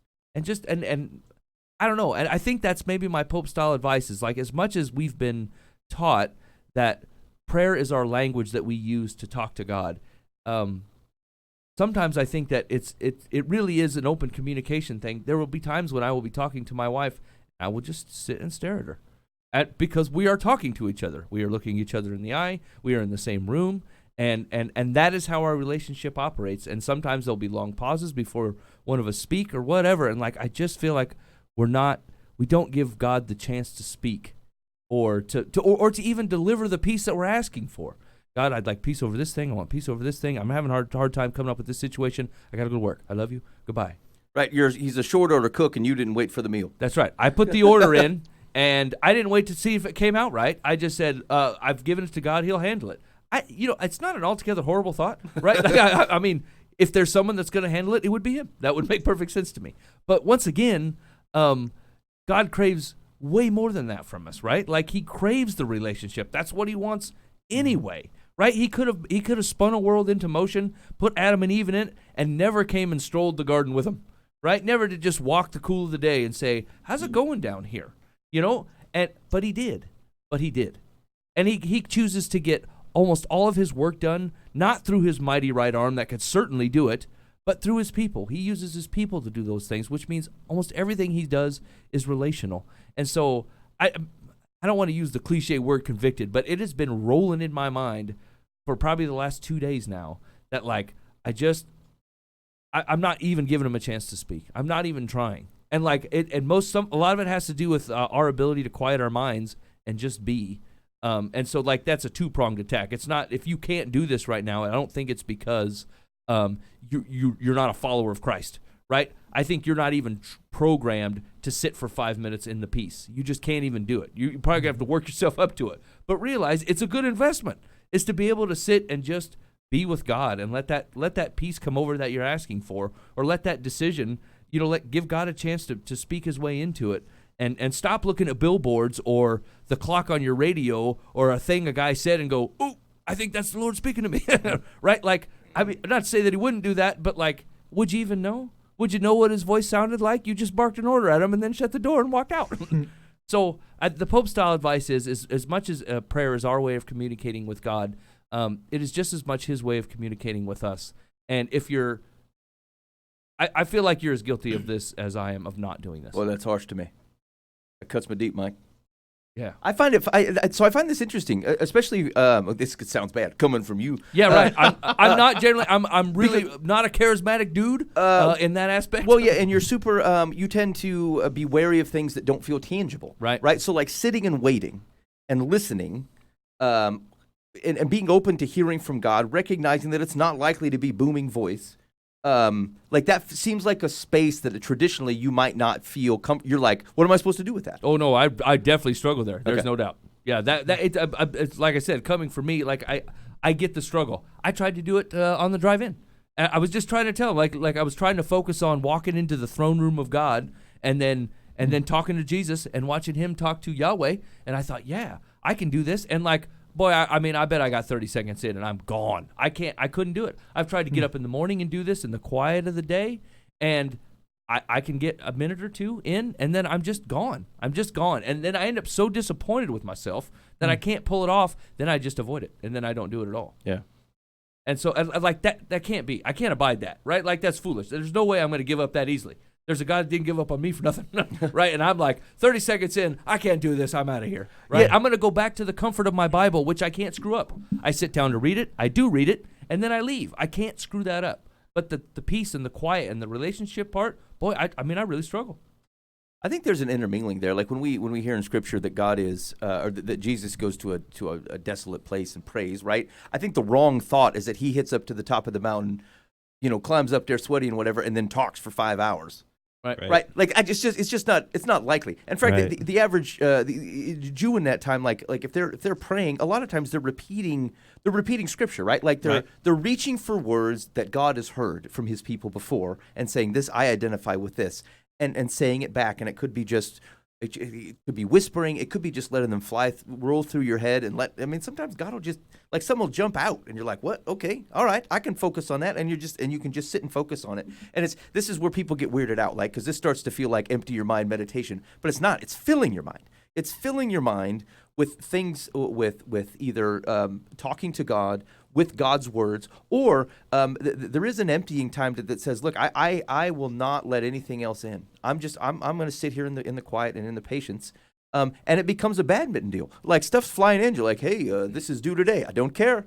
Hey, I'm supposed to be up in an hour and supposed to go to work. Not today, right? Like I'm fighting for space, even if the empty space itself is the thing that rises to the throne room of God and says, look, this was for you. That's okay too. Right. I'm dedicating this space in my head, in my day, in my time, or whatever. Like with all other faculties, I'm going, look, I'm dedicating this time to you because I want to. That's what I want to do. I want this to be your time and my time with you, and whatever. Maybe we won't accomplish anything, except for that I got to sit with you. And that's an accomplishment. Right? I mean, imagine, and this would be a silly example, right? But like, I mean, I used to just cherish those times when my daughters would fall asleep, as on the couch, right? And like, and your TV show would be over, and they'd be dead asleep, and you end up watching something stupid for an hour because you just don't want to get up yet, right? I'll just sit here and watch Patty Duke, and Patty Duke is stupid, but I'm not gonna move, and the volume's already turned down. And I just want to live here. This is where I want to be, right? Like, there's no way your Heavenly Father doesn't think of you like that. And there's no way that you can't enjoy nuzzling up as a grown man to a Yahweh that loves you. I wouldn't trade that time I had with my kids when they were younger for anything. And even and they're not so old right now that I still couldn't pull it off. But like, I love that, right? And God is a relational God, and we are relational people because we are a reflection of a relational God. And so like, I just feel like I'm not giving it a chance. I'm answering him like I would a text message or a 10,000 emails. I'm like, whatever. I just want to make sure this guy knows that I listened to him. So I'm going to fire off this answer, and out it goes. It's like, yeah, dude, I saw your email. I'm on it. Out the door, right? That's all the more thought that I give Yahweh on a majority basis. Yeah, I some of that comes, and again, take this well, because how I'm going to say it might sound wrong. But like when we treat the cross as transactional only, we tend to treat our relationship with God as transactional only.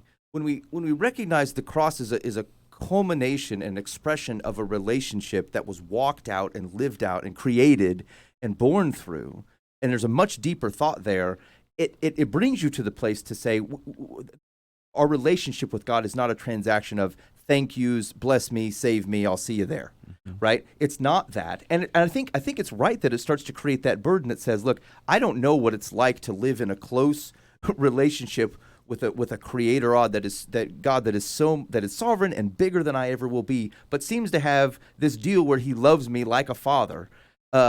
And so I don't quite get that from a human perspective. Like whatever that feeling is the same attempt that John is trying to describe what he saw in Revelation using human language. It's not going to cut it. Mm-hmm. And our feeling there, I think, is not going to cut it either. But you just start to feel this need that says, yeah, I want deeper than this. And I think God's doing that. And I think that's okay. And I think, frankly, looking for human things, we always try to express it in relationship-wise because it's as close as we got. We do the best we can here. And trying to be in a close relationship with your wife and spend time, you're like, how does this translate? This can work with God. And it's the closest thing we have, but you have to get used to it because he's not literally standing in front of you. I get it.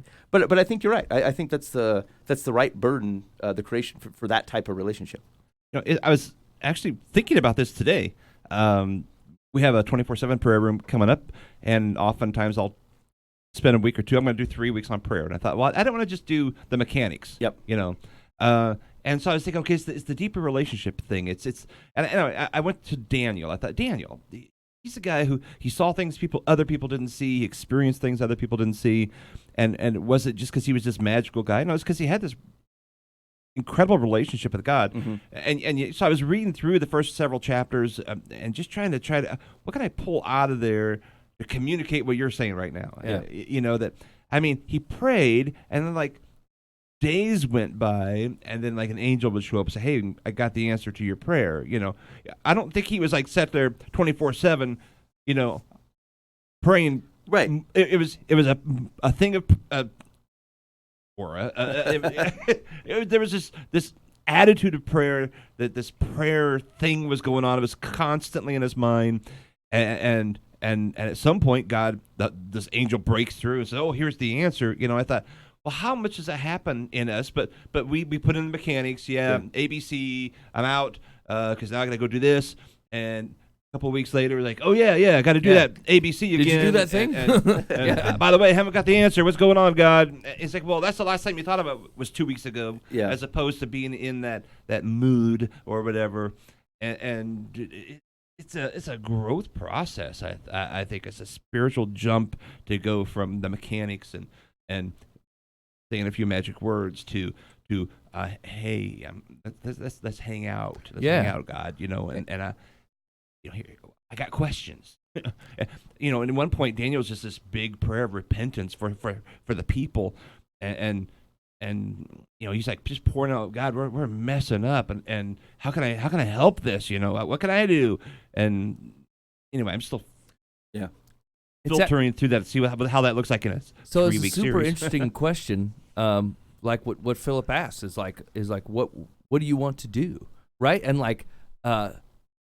my brain just does not promise it, right? But as you promise it, it doesn't provide me that answer. I couldn't answer it. Practically, I can't answer that. I don't actually know, But then it occurs to me, as we were having that conversation, that I've never actually had a relational enough conversation with God to say, what did you create me to do? What did you build me for? I think I've had a guess of it over the last 38 years of what I thought it was, and maybe I've taken those to the max potential of that I can steam on my own. But boy, let's rewind the clock a little bit and go, actually, what did you create me for? Right? And all I can do is see this big old smile coming on Jesus' face and goes, I've been waiting for this question. Yeah. I'm ready. I'm ready to show you if you want to know. Let's do it, right? Just like Phillip's all jazzed up excited, trying to get you by hammers, right? Like Jesus gets the same amount of excitement. It's I've been so wanting for you to ask me what I created you to do. And it's just so exciting, but you never stuck around for the answer. You never once stuck around for the answer. Hey, God, I'm going to build this business. Make it go well. Did you ask God where you should be in that business? Right? Did you ask him whether you were created to do that? Or are you just trying to take a shadow of what God created you to be and push it to its absolute limits, which turns out is about as far as you can get on your own accord, which is okay. You might get some worldly success out of that and whatever, okay. But boy, did you miss the big thing or whatever God had designed for you that you were just specifically built for. And I don't know if you've ever had a moment like that where you knew God had you somewhere doing a thing with a person or whatever. And you're like, holy cow, yes, this is, if my life can feel like this, I'll do whatever. I'll be poor and do this. Talk to Paul. Paul's taking beatings left and right. Man got no money. He's starving. He spends the last couple years shackled to a guy before he gets beheaded. Yeah. And he's like, hey, this is what God built me for. Right on. Right? Like, you wonder how people could live like that and why people would die. All the disciples would die for a faith of the story of one man. This is why. This is why. Because they knew what God had them doing and they were doing it. And like, boy, that feeling you can't recreate on this earth without him. You just can't do it. So anyway, that's the Pope style advice. Give God time to talk. Give him time. Just blank time. And it's gonna and you're gonna want to be religious about it, and you're gonna be like, it's gotta be at 5:00 every morning, and if I miss one, I stink bad. Don't do that. Right? You're gonna lose at the 5s. You're gonna lose it at the noons when you're supposed to do it at your lunch. You're gonna lose it at the 2s every once in a while, and sometimes right before bed you're gonna fall asleep. Okay, so don't put it in a religious bucket and act like it has to be this thing. You need to give God time in a day. Find it. Right. I guess to that point, right, like you ever been on the couch and one of your kids wants to come and snuggle up and you're like, no, that was 2 o'clock. It's 2:45. We snuggle at 2. Yeah, go to bed. Not going to work today, babe. See you tomorrow at 2. Yeah. Yeah, don't. It's not transactional, right? Like if God starts knocking at 8:30 and the voice is coming on, maybe you skip into voice today. I don't know. But you didn't make it at 5, you didn't make it at noon, and now you're getting sleepy. So if you're going to have this conversation with your wife, you better do it right now. Same thing with God. All right, get off the lawn. Yeah. Okay. All right. What do you got, Mike? Hold on, let me think. Let me see if I got anything else. Otherwise, you got some dear life from the path? I got at least one. Okay, hold on. Let's see here. No. We talked about that. We're good there. Mike's social media is a cesspool. No, Mike was fine. We're going to skip that. Ghosted 5 people on your text. Yeah. No, I don't care about the rest of that. All right, Mike, what do you got? Here we go. Dear life from the path. Oh, no.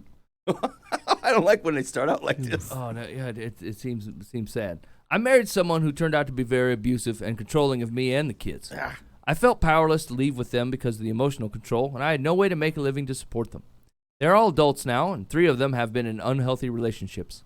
I know their example of a good marriage or a long-term relationship was awful because how their father treated me.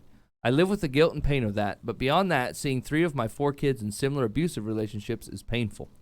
When 2 of my girls reach out to me when things are not going well, I'm supportive and I try to be helpful. I guess my question is, given my example of an unhealthy marriage, will any advice I give them fall on deaf ears? Should I just listen? I don't feel like anything I say will help. Ooh. Yeah, that's tricky. Well, maybe one of the questions that I would ask back is to say, how often did you not take your own advice? Right? Mm-hmm. Like, I mean, just realistically, like that's not a sass. Like the question is like in a similar situation, you obviously thought these same things and you didn't follow through with them. And so having shared that, just recognize what you wouldn't have listened to, and maybe ask yourself, like, what would have taken?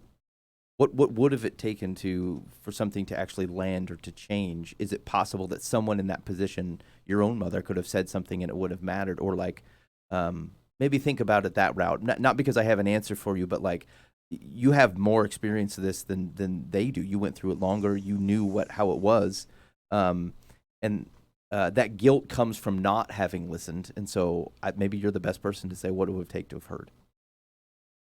Yeah, that was my first thought. This is bigger than advice. I mean, advice honestly isn't going to do anything, as it didn't for you. There's some professional counseling that needs to happen in here for them to reprocess what they learned, because they learned some self-harming relationship skills that they're not just going to, advice won't get them out of. They need to really get into some professional counseling to be healthy. I mean, I'm not saying they're broken. I'm saying that's how they'll be healthy. They can teach them how to be healthy, and they need help that way. And never discredit your experience that you've gone through. Yeah. And never discredit what God can do through you. And so you're their mother. So, I mean, they always will want to hear your input. You don't want to nag them. It's their life and their choices too. And so the experience that you've gone through, who knows how God will use that or not use that. But that's not your job. Does that make sense? Your job is to learn through the experience that you had, and then also give people wise counsel of like, hey, this is what honest feedback, like this is what I wish I would have done, but this is probably why I didn't do it. And this is what was tough in this situation for me, and I totally agree with professional counseling, and that's a sticky situation. Yeah. But never discredit you're their mother, and 2, the experience that you've gone through. That can help in that. I think there's a lot of power in being able to say, look, I've been where you're at, and if someone said the same thing to me, obviously you know that I didn't follow it, and it's a regret that I have. And like when you feel like when you're on the other side of that type of thing, or when your kids are in that, like it's not like they don't know it, right? People aren't dumb. People who are in positions like that always know it. They just don't feel like they have the agency or the power to do something about it. And like that, and I think, Phillip, to your point, like it may or may not work. Like you can't. Well, actually, work's the wrong word. You were faithful in the means. Yeah. People will make their own decisions, just like you did.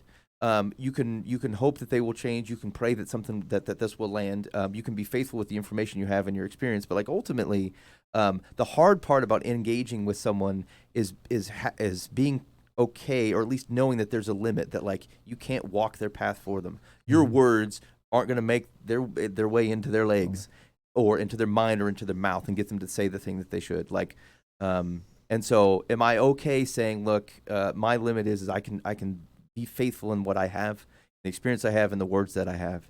I pray they land on open ears. Past that, like, you had the freedom to make your mistakes. They're going to have it too. Let's just hope that they can use it differently. And then ultimately, right, if counseling gives a good place, that's why I like counseling. Even if you're someone who goes, look, I don't even know if that works. It's kind of like an accountability thing. Like you put a stake in the ground and said, look, we're willing to change. Mm-hmm. And even if you're having the same conversation you had on the couch last week, but you're having on somebody else's couch, and they're not even saying anything, which is what you'll think. You'll think those guys are just sitting there; they're not even doing anything. I'm guessing that shows up kind of in your line of work too. Like people will talk their own dream out, and you're just supervising. And they're like, well, what do I need you for? Well, you didn't get this far sitting on your own couch doing it. And so there's a means to put that into play, and then of course valuable things follow. But yeah. I think that's the wise path is. Just try your best. Like I don't think it's ever bad to just say, how can I support you in this? Like, what are you looking for from me here? And never, I think sometimes that's asking what the right answer is, but each person has their own right answer. And to clarify, hey, what are you looking for me? And that's something I could do with my wife sometimes, of like, hey, do you want me to fix this, or do you want me to listen right now? Yeah. You know, because I could totally fix it. But I They might make you mad. Actually, that's a really good point, because like a lot of times, like even your gut reaction to that, to somebody's question, could just be talking about something that they're not prepared to hear. And frankly, that might have landed way differently if you're like, what are you looking for here? And they're like, well, do you have any advice? And then they've actually opened a door for you, of which it may actually go, as opposed to you chucking advice at the door and it bouncing off. Totally. And all it took for you is to ask, like, what are you looking for? I think that's a good call. I think somewhere that you communicate, you grew up in a home where this was normal, and you need to know I handled that poorly as a mom. Yeah. And this isn't normal, and you can find a better way. Yeah. Okay, Secular says, the question was, should I give the advice, right? Yeah. Will my advice fall on deaf ears? Should I just listen, or is it better if I don't say anything? Secular says, of course you should listen, but that doesn't mean you shouldn't also weigh in on what is happening to them.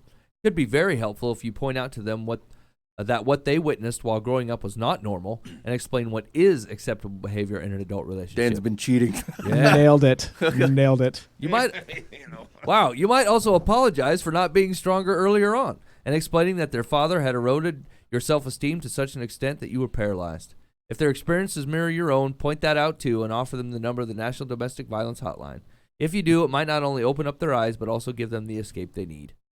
There is a catharsis in that too. I think even if they don't, I don't know that everyone would accept it, right? Like if you were on the opposite end or the other end of someone who didn't handle the things right, and then there's a sense of blame there that said, "Mom, if you would have handled this differently, I wouldn't be in this position." But again, you can do what you can do here, and being able to say, "Look, I owe you an apology, and I want to. I wish I had been stronger." I think like there's a vulnerability to that, and they may not receive it all that well, but like it's still right. It's still the thing that you would want to be able to say. And like this is what I love about Christianity. We just deal in true things. The true thing is I am sorry, and I wish I had done this differently. And we're not perfect. Yeah, and like that's just it's just how it is. And we might as well just embrace whatever that is. And like you got to hope that you're dealing with people who can take that in too. But like ultimately, the higher calling is just to be honest with what happened and wherever you're at now, and just deal with that reality.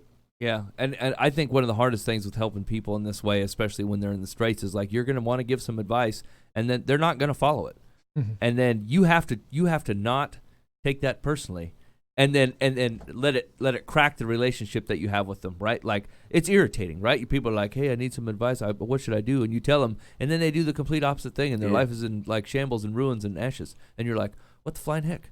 We just talked about this, right? Like you completely did the opposite thing. No wonder you're in the straits, right? I was hoping you would just validate what I was going to do anyway, and you didn't. So So the problem is generally you've brought in your own irritation that they didn't listen to your advice, right? Like you do care for them, and you do think that your advice would have helped them, but they didn't take it, and now you're letting it both crack the fact that they aren't in a better situation, and it's cracking your relationship with them because they didn't listen to you and you don't like it.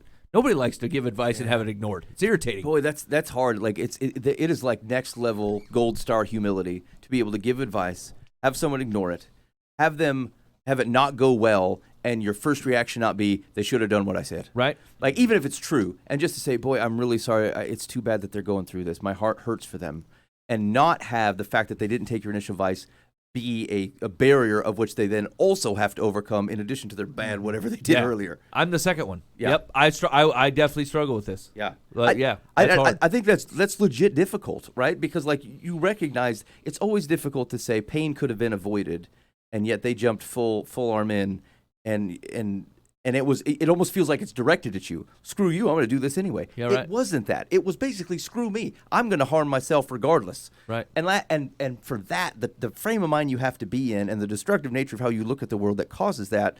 Every divorce is this, right? Like it's someone just decided that this was the path that they were going to take, and you're like, boy, it didn't have to be that way. And by the time that they realize that, like they already put the weight of the world back on them. The fact that they didn't listen to your advice is way low on the totem pole, especially to them. And so, again, I think it's one of the harder parts of humility, but like if you can figure that out, all the other humility stuff starts to really flow in and become nice. Think how easy it is to deal with people if you don't have to deal with your own pride in the middle of it. Like, holy cats, but I don't carry as much weight. Right, the weight that I carry around with trying to help people in any situation, most of it is my irritation that they didn't listen to me in the first place, and they're still in the straits because they didn't listen to me. And so, like, when I see their number on my phone or their face in my rearview mirror, I go, "Oh, great! It's that guy that don't listen to me. He keeps making bad decisions." Right, and like, these are not part of my personality that I'm proud of. Right, it's just true. And so instead of seeing them and going like, "Hey, I have a relationship with this person." Man, I hope they're not in the straits. I think, remember that time they didn't listen to me? No wonder they're in the straits. Who's not in the straits? Me, because I listen to me.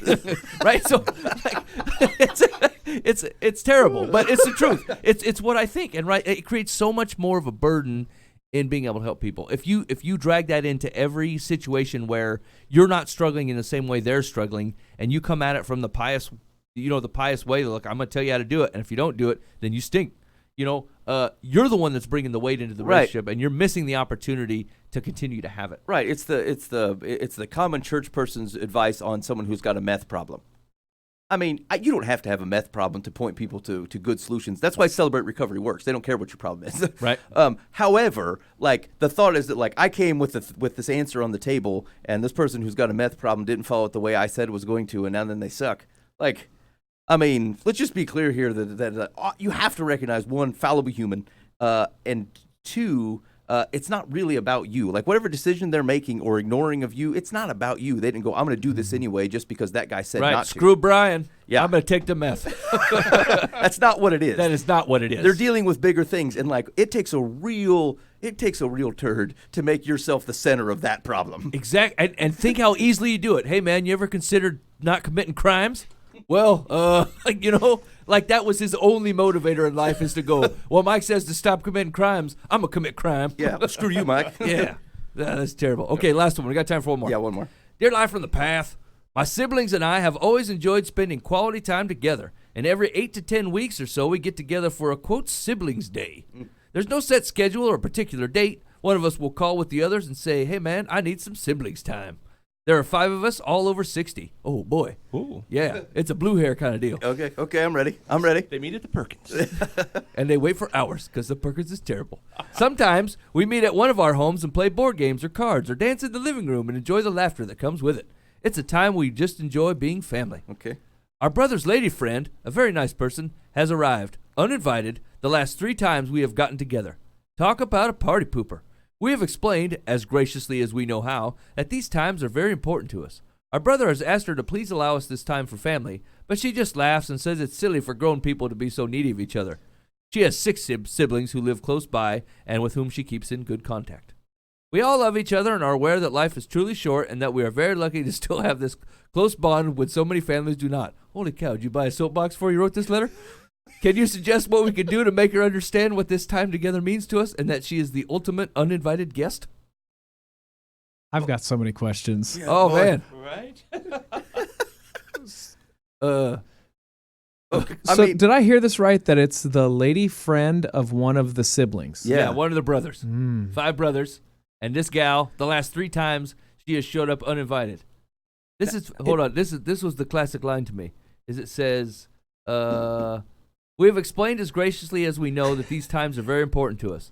Our brother has asked her to please allow us this time for family, but she just laughs and says it's silly for grown people to be so needy of each other. Well, that should put you at home, shouldn't it? Right? If you didn't need other people, you should be at home, party pooper woman. That doesn't make any sense at all. Man. Okay. Here's the thing. Because they're 60, this whole situation's hilarious to me. I don't know why. Like some crazy old So biddy good. that like refuses to stay home when she's supposed to. And there's nothing you can do. I mean, just don't tell her. I mean, hey, going to get some bread. tell a lie then. Well, okay, you can do it Ben differently. says Christians deal in honest things. Dan goes, tell a ruse. Get some bread and take it to the siblings' house. I mean, when we For say peanut butter. when we're saying lady friend, like, are we saying girlfriend or just? Yeah, I kind of. Yeah. That's a good question. It's a blue hair. She said lady friend. Okay. What do you want? I think probably Okay. girlfriend. Okay, Yeah, I'm going I to think don't know. girlfriend as well. Okay, so so core principle here. It doesn't seem like this is funny, right? Like you can have a fuddy-duddy around who like kind of sulks in the corner while everyone dances in the living room. Happens to me. So like I get it, and maybe it's all right. Like that person's the fuddy-duddy, and everyone still enjoys you in the company. That doesn't sound like what's going on here. Right. Given how often this is happening, how close you are to your family, I guess my first question would be. This is the person you want to spend the rest of your what seems to be short life with. Yeah. Like I'm just not sure that if this is something you see that is so important to you and it's not important to her, like I don't want to overdo it on a key indicator, but like this seems like a substantial problem. Right. I'm going to go hang out with my siblings.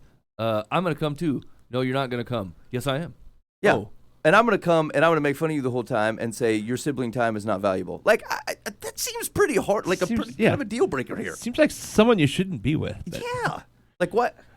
She's a great person. There's definitely some communication between the lady friend and that guy. Yeah. That needs to be Yeah. worked on. Yeah. There's So- that. Wouldn't you be more mad at your brother? Be like, hey, man. Yeah, your you need to woman handle keeps your showing up business to this over thing. here. Your Yeah, lady right. friend keeps coming around. Why Hey, is Verna she's keep here. showing up? Tell Verna she can't come. Yeah. The lady who brings the vegan nachos to the bowling night, it's the guy who said she could come who has to deal with that. Yeah, that's right. Like no one's eating these vegan nachos.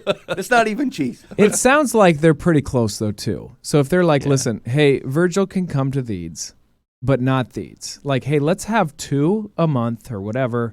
These are just specifically for our family. This one is like, you need to come and we're going to be excited about it and we're going to enter you into the family in the fold. Yeah. Like there's 2 ways to think about it, right? Sometimes it's a perception thing of like, because right now all of them are bitter and they see Virgil, or what are we calling her? Virgin.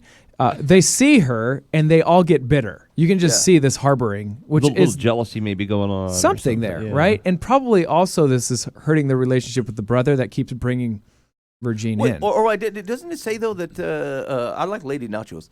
So doesn't it say that Lady Nachos shows up uninvited? Yeah. Like she's finding it on his calendar and showing up? No, it doesn't say. It doesn't say how she's arriving. I mean, is it If he shows up in the same car as the brother, I mean, that's you know, ridiculous. John, you brought her. Yeah. I didn't know she was back there. Shut up, John. You knew she was back there. You got 2 sodas in a cup holder. Yeah. You're a liar. yes, so lack of clarity number 2, I think, is that it's when he says she's uninvited, does it mean nobody wants her there, but John keeps bringing her? Yeah. Or like nobody wants her there, including John, but she shows up like on her own accord and tuts people in the living room. Yeah, like who goes to stuff where you know they don't want you there? Yeah, that's right. weird. Like it's just it's bold. That's weird, but it also is like, is there something going on with her? Does that make sense? Yeah. That like we need to like really, hey, what need is this fulfilling in your life that you feel like you need to be a part of this? Does that make sense? And like, let's work through that. And and these fellas have diagnosed it, right? They're like, well, she has a close relationship with her family. So like, because I think they're trying to head that off at the pass. Does she have a need and not know how to interact with her family or whatever? But it's at least they're making it sound like she does. Yeah. Well, I mean, if I wanted to be right and make someone else look terrible, I would also write the same Yeah. thing. So Yeah. Did you notice what was the core question? Like, I mean, they're leading the witness here. It was like, hey, how do we tell her to kick her to the curb? Like they weren't opening up for, hey, how do we resolve this problem in an amicable way, which everyone is having. That's right. When people are great like myself and I'm surrounded by dirt balls, what do? Love this person. I think you nailed it on the head. There's a bigger issue between the brother and this lady. Like if she's not going to respect that, there's some issue there. Okay, so back to advice for the number one is first of all, this is a communication problem primarily between John and Lady Nachos. Yeah. Mm-hmm. It's got like this shouldn't be something where your whole family's trying to ask around you. Your family should be going, John, what's going on here? You know this time is special to us, and like we'd love to have her here, but she's really dragging the joint down. Can you figure out what's going on? Because I feel like I don't want to get up in your grill, but I mean, this seems like it might cast into other business. So, and if this is like the sole thing of which she's all feisty about, I still think that's a deal. Like, there's something weird about it to be happening. Who gets upset with 65-year-old people dancing in the living room? That's amazing. That seems awesome. Yeah. It's just weird that she wants to be included in it. If she finds it silly, but she shows up all the time, it is. It's just there's definitely a deeper issue going on. The question is like coming from one of the siblings. I think the advice is you need to talk to John, right? Like your conversations with John, and say, look, John, I don't know why you're allowing this or what needs to happen here, but like, I mean, she's not invited, so that's it. Do something. Okay, ready? Secular says, what gall? Your brother's girlfriend? Ooh, yeah, that's how I get all feisty. I say the word gall. What gall? Your brother's girlfriend does not have the right to judge your family's spending time with one another as, quote, silly. It is the height of rudeness. Please point out to him that her behavior is an important red flag for him to consider. The next time she drops by uninvited, your brother should put his foot down and not let her intrude. Yeah, that'd be funny. Like what, physical barrier? Yeah, bar the door. I'd like to be there for that, actually. Yeah, that's going to be awesome. Sorry, the door's locked. Watch a couple of Dick Van Dykes try to keep an old lady out of the door. Yeah, I'll stand sentry. A domestic altercation at the brouhaha. We're trying to foxtrot, and Lady Nacho's trying to bust her way in. Yeah. What you're doing is silly. As you cart her away. I'll call the law units. I will. Okay, that was it. That's the advice. That was the advice. Just tell them it's the height of rudeness. Boy, I mean, that type of confrontation only comes from people above. This is the height of rudeness. I'd like to hear one of my kids say that to somebody. I would laugh and laugh for days. Well, this is a height of rudeness. Okay, I think we've handled this. All right, hey, thanks for listening to Live from the Path. We very much appreciate you hanging out with us on the show. Make sure you go to livefromthepath.org. That's where you can get the podcast full time. You can catch up with the show. You can check out, I was going to do Secular Solomon tonight, and I decided we did it a couple weeks ago, so we're just going to have to wait. Yeah. So, but whatever, you can catch up past episodes, clips from the show, lots of musical guests coming on. Hey, Arendale's going to be here. Arendale's got a new album coming out. He's going to be here first week of February. Right Day after the Super Bowl. Arendale's coming in. Spending the late night tunes. All right, big thanks to Phillip Ramsey from Uncommon Wealth Partners. Phil, great for having you in here. Very much appreciate it.